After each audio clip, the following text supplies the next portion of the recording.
Hello, this is a video to thank you all for your support to our friends in Liberia, and also to summarise what they've been up to in 2021. So I'll get on with it. What you can see here are the children in George's school that are being supported by people in the UK, and actually around the world a little bit now. They are ever so grateful, of course. The children you see here would not be in school if it weren't for the help that we're giving them. In Diamamu village, place we've been and stayed, a wonderful place actually, right out in the sticks. We've helped them build the school that you can see. There's a lot of support for it, of course, but the teachers need paying. So Joseph and Agnes, I'll talk about them later. They're the ones who've been driving this, and so we're helping them and various, amongst all the other schools, we're giving them £580 a month to help them pay the teachers' fees, which is by far the biggest challenge they face. So the school is doing well. We've purchased books, chairs and tables, or they have. There's 75 children now, and it's growing. The problem we have, or they have, is persuading some of the parents to take their children out of work and into school. But it's the progress is being made, so that is good. So we should see 100 people, 100 children, early next year. In general, as an overview for the schools that we're helping, we've got 695 children being supported through the schools. I think it's 5 or 6 that you can see there. So, and I'll talk about the individual numbers at the moment later on. In another town, we've got James and Martha. They've also been into a rural area and built a new school. That's doing well. It was put up really quickly. The villagers in this case really joined together, which has been wonderful to see. Again, we've provided teachers' salary support to get them going, and we promised to support them for a couple of years. The idea, though, in the end, for all of the schools is for them to become self-supporting, for them to ask for some small fees from the parents that do come. We've also purchased books and chairs and tables for them. They've got 64 children. Again, of course, they're growing, which is the case in all the schools we're actually involved with. They do have a good reputation, which is really good to know. We've got some support perhaps going to another school in Germantown, which is nearby, but we're not sure because there's a problem with purchasing the land and the site. So we're waiting on that one. Some other money was given for bailing out one of James' pastors, wrongly arrested but acquitted, completely acquitted. He literally had nothing to do with it, but the bail was not returned by the police. Blacktum town, this is Robert and Marie. They're the pastors there. We've helped them, or they've taken the money and beautified the creche room. On the bottom right was actually how it looked, and bottom left is how it looks now. So they've made that lovely. They've also put some benches and tables and a lot of teaching materials in there. They've got 210 children at the school, and along with Joseph particularly, I'll talk about it in a minute, he's really struggling because, as I said, they're making such a good impression in their community that they've been overwhelmed. So the school that we helped them build, I don't know, 3 years ago now probably, is too small. so we're looking to try and extend the school, and then there's a government edict that orders them actually to put a wall around the schools to protect the children from people coming in, rather than them going out. But and they said simply, thank you so much for your support towards us in Liberia. Staying with Robert and Marie's church and school in Blacktum town, they used the money we gave them for a leg-powered sewing machine. You can see here the idea is to make uniforms for the children and keep the costs lower. They also bought a replacement laptop for the school. They had a laptop, it got slightly broken, so the guy that looks after the admin went to the shop, and when he picked it up, having been fixed, he was quite badly beaten and the laptop was stolen, which is really bad. So that laptop is a replacement for that. You can see the laptop they purchased was about 10 years old for 250 quid, and it is basically it's more expensive to buy electronic equipment there. You can hardly buy that version now in England. It's so old, and if I did want to go and spend 250, I could get something quite significantly better. That's partly why they love us going over there, with the hundreds of kilos of bags filled up with these sort of things. Oops, wrong way. They've also bought a printer for the school. The one they had stopped working, and they also needed a generator for the school. They needed one anyway, but the printer takes quite a lot of juice, relative at least to their old generator, and it means that they can more effectively power their activities in the evenings. Blacktum Town still, this is Robert's school. Here's a picture of all the children, registration. On the left hand side you've got George and Augusta. They are new to Robert's school, so I've two new supporters in England have made that possible, which is good, brilliant news. There's a promising leader in Robert's church, and we've been helping him a little bit with his rent as he's coming out of a tricky situation. Two people have been very recently baptised, or another two. They're always baptising. It's great news. Blacktum Town, stay here. It's really interesting when they start the first semester in sort of September time. They have a back to school program before school starts. Lots of football, dancing, just fun for the children, and it is mostly because the children don't have families in the general case. There's been Ebola, and before that there was civil wars, so there's a lot of orphans and a lot of hurt. And so in this back to school program they not only make it fun, but they also provide counselling for the children, and prayer if they want it, just to connect them with each other and with some parent figures amongst the teachers.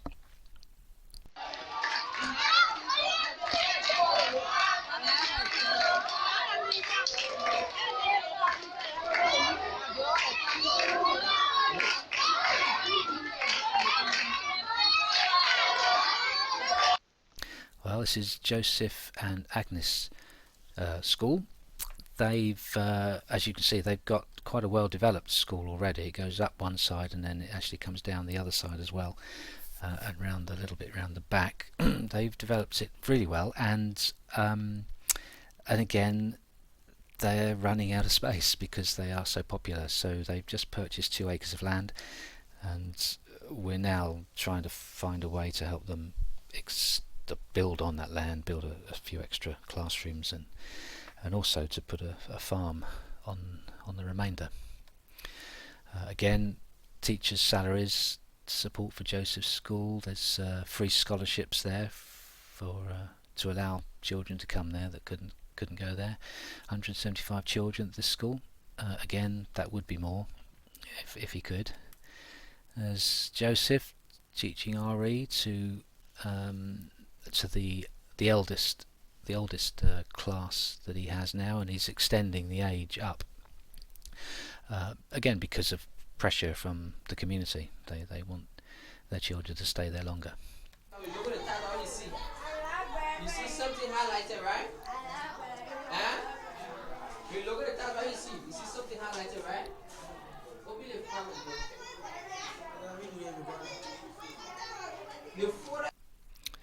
So as you can see, Joseph took some of the money and bought some computers for their library. Again, it's a standard regulation. Once you get to a certain age level in terms of teaching, you have to have some computers in there. You have to have a library of some description, and it's a lot cheaper relatively to get the cheap laptop in there than it is buying books. Won Yen, he's a very fine young man. He's been working with Joseph teaching in the school in the earlier years. There is a teaching certificate that they're trying to get them all the teachers through. So we supported him for his last semester, so he can now teach up to 14 years children. There he is in his wellies, because that's the rainy season. And he says, "Praise God, and the greatest thanks also goes to you all for helping me gain back my hope of continuing my education." And you could, I mean, we hear this all the time. You know, they can do one semester. If they save up, they do the semester, but then they have to go back to work for 1, 2, 3 or more semesters before they can go back in again. So that's what he's meaning by there, helping me gain back my hope of continuing. Moving on to Soul Clinic now. This is looked after by Emmanuel Siafa. Here we have Zephaniah. He is someone we know well. I've walked around the villages with him a number of times. A lovely guy, but he was missing out. Missing out on online university modules because they have COVID type restrictions. Although at that time COVID wasn't actually there, but they wanted to be careful. So they were doing it online, but he had no laptop, and that obviously stymied that. So he was really struggling. So part of the money was used to buy him the laptop and some other bits and pieces that he needed to help him get on his way. This is what he said: "With a grateful heart, I write to extend my sincere thanks and appreciation to you all for these wonderful gifts. It's my prayers that God will grant you all your heart desires as you continue to stretch out your hands to the needy. Below are the materials I brought after withdrawing the money: a laptop, 2 trousers and 3 shirts, a bag, an extra mouse, an extra battery, and a data modem. Thank you ever so much." I can't tell you, I experience what I talk to them. I hear it in their voices. They are so grateful. The trouble we had here, unfortunately, was he'd won a full scholarship to a good university in Ghana, which was travel and everything was included, but he lacked the support for the registration and the travel, the initial travel, which was about $1,000. We just didn't have it, so he had to let that one go past. Hopefully another one will come up later. Palm Spring. This is Jonathan. We've again another pastor. We've known him for many years now. He's taken on 5 orphans over the years. So part of the money that you've sent in was to help with the additional costs with schooling. School lunches are getting expensive, transport to and fro, clothes, nappies, all sorts of things that they need to keep 5 youngsters fed and watered. his wife Lydia, we supported her through a nursing degree many years ago now, and she now has her own pharmacy store, which is actually where they live as well, and she's making really good inroads into the community. They love her, and she loves praying for people. She loves spending time and talking. So it's a really good mix for her. We part funded a borehole and a water tank, as you can see there.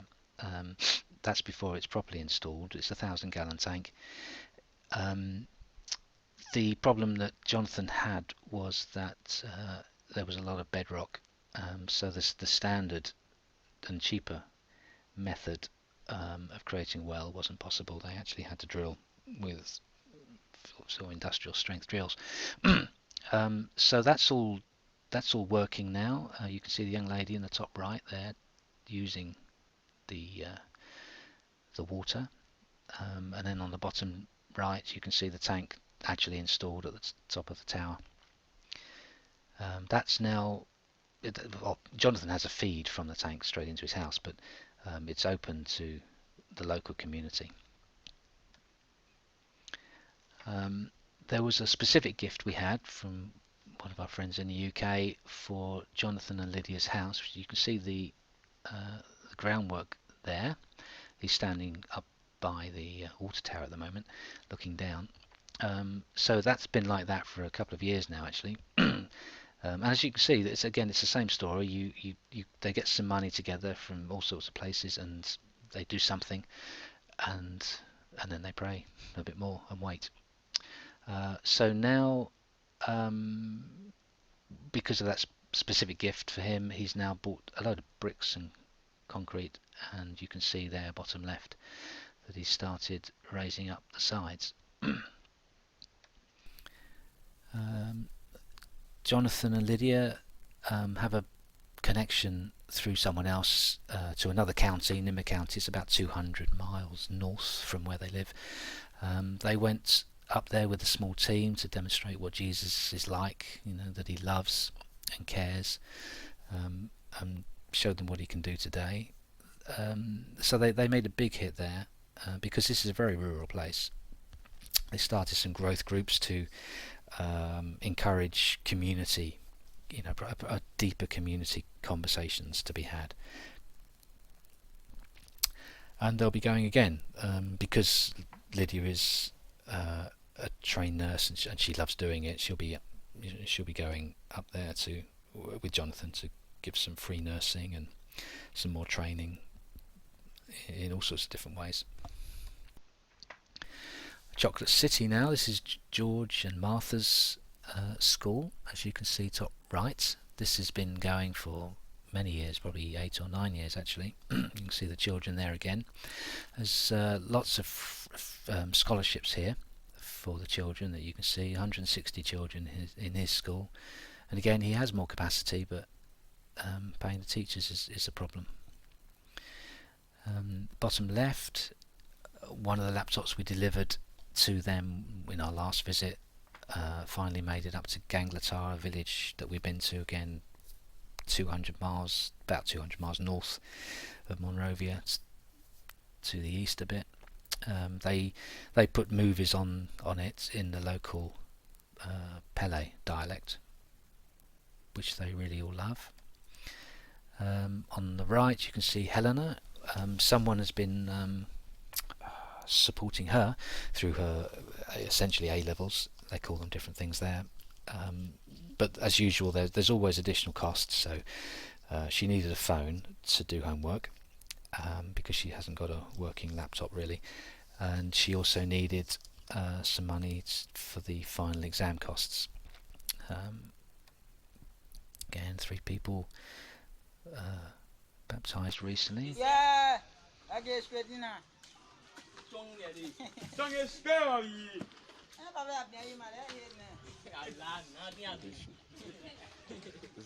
This is a separate thing. Yeah, working on a separate thing. So this is in Chocolate City still in, and there was a specific gift for Abraham and Victoria. They are a couple who have been particularly sacrificial over many years. They were working for a decade as teachers in the school, basically for no money. Actually, it was just they really were amazing. Anyway, they have now moved into their house. This is the builders knocking up the septic tank, and there's the finished article, which they're now in. It means that they're rent free. I mean, they all struggle with rent. It's a serious problem, and I can't tell you how encouraged they are that trouble, as they would say, has been lifted off from them. So finally, they've also used it for medical support, hernia, a very bad accident, some surgery, bad malaria, a very odd malaria, in fact, with some particularly odd symptoms. They're all well now. We've had a number of conferences with them, and we obviously talk to them a lot, so we've sent over some data modems because they're stronger, more robust than their phones, to help just keep talking with them properly. We've closed the microfinance loan. That did work for a while, but because things have got worse financially over there, as it says, they've used their loans to pay for food, and that's not really how it works. So we also felt that it had run its course, so we've stopped it, and are now we're just thinking and trying to find better ways really, to encourage independence. Farming is one such thing which has caught their attention and ours. Here's in the middle you can see Morris. He's a great man of faith. He works for a US NGO and has saved up, and he's bought 80 acres of land, and as you can see, he's got to work, and it's proving to be really very fruitful, not only with what the land brings, but also because he can bring teams of young people over to work, or just to look at it, and to inspire people to move towards independence rather than a dependent relationship on us, or on the West generally. It's something that he particularly feels strongly about, and he's doing really well. So here's the team, same team as we've had for many years. I've mentioned them all. Well, Patrick and Yatta on the right, top right, they work closely with Joseph and Agnes over in Diamamu and Blacktum town. So thank you very much.